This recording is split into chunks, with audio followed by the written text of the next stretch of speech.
Hey everyone, I'm back and today we're going to be talking about The Forest, and this movie came out in 2016 and it was really bad and I did not like it one bit. And this was a movie that was not necessarily on my watch list, but I was curious about it because it was kind of praised for not being as bad as some other movies that were released around its time, or at least in the month of January, because it was a January release movie. And for those who don't know, movies that are released in theaters that come out in January are really, really bad, usually. Like, some of the worst movies of a year are released in January. And this one was praised for not being as bad as some of those others, and I can definitely see that. Because it is slightly better. Slightly better than, I don't know, The Bye Bye Man, or like Underworld Blood Wars, or Resident Evil The Final Chapter. It's a bit better than those movies. I'll give it a teensy bit of credit. But at the same time, it doesn't really succeed in being a good movie. I wasn't scared by anything, and it relies on jump scares and was really lame, and I didn't find anything creepy.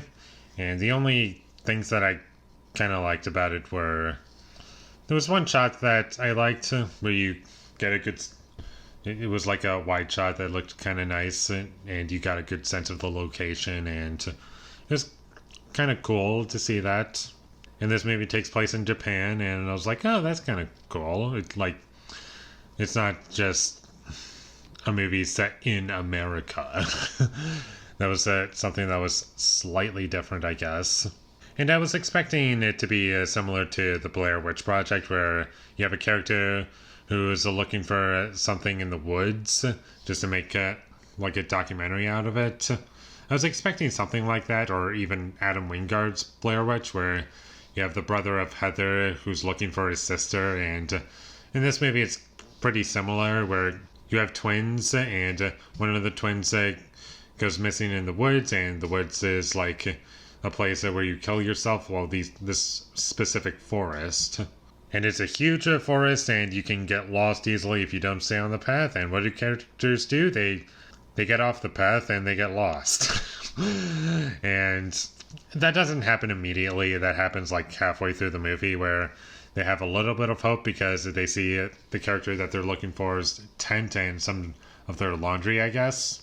And instead of going back, because if you stay in the daytime, you're going to be fine for the most part. But if you stay overnight, then that's where the really bad stuff happens. And of course, they stay overnight, and they want to stay in that tent because they have a theory that if they stay there long enough, the twin sister is going to come there eventually. And she doesn't. And then they go looking around in the forest for the rest of the movie, and some crazy stuff happens. And that's pretty much what the movie is. And this movie is almost an unspoilable movie because nothing happens for so long in the movie, because it's just setting up a lot of stuff, and you get some development of the relationship between these sisters, and it cuts to flashbacks of when they were younger, and you see how their parents died, and some other stuff that happens. I'm not going to get into it, but they give them some screen time as to how they interact with each other, but you don't really gain anything from those flashbacks, and it's kind of just wasting time. And this movie is only an hour and a half, and barely anything happened. And this movie could have easily worked as a short film, and it would work much better because barely anything happens.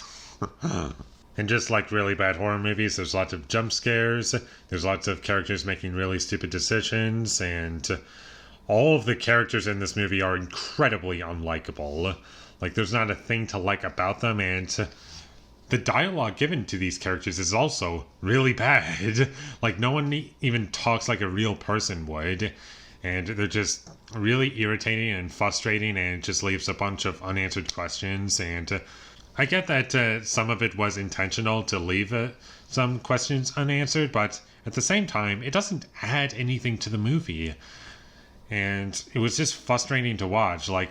There's a guy who's interviewing our main character as to what's been going on, and he wants to find out whether or not like spirits exist, because apparently in this forest like there's spirits or ghosts or whatever that this forest is haunted by, and if you go off the path then you're basically screwed.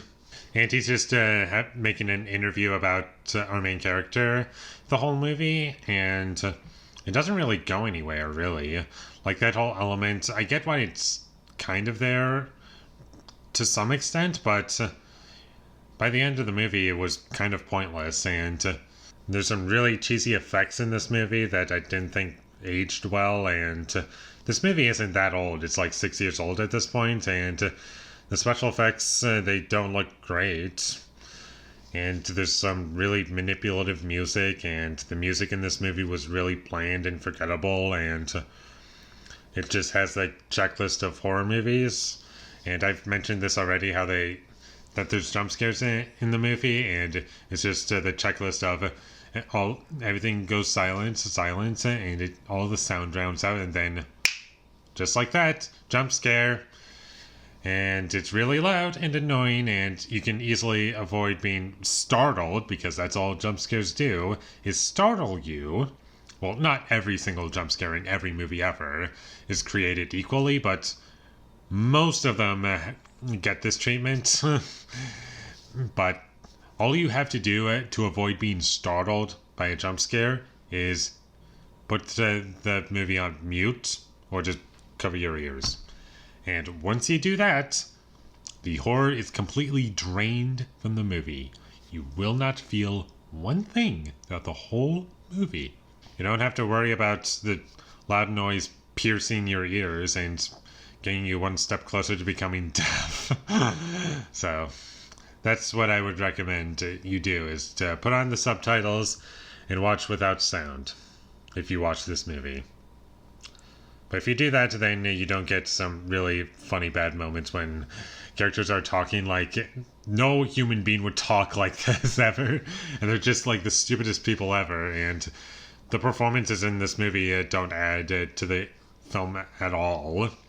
Like, no one's good in this movie, and the cinematography for the movie, like, it was a lot of close shots, and we're in Japan, and you'd think that it would give you like a nice establishing shot like of Japan, and I think there might be one, I just can't remember it, but you're in a big location, you can show it, but it's just close shots, and you just don't get a sense of that location, and there's nothing scary going on, and I just don't understand why you won't show the location.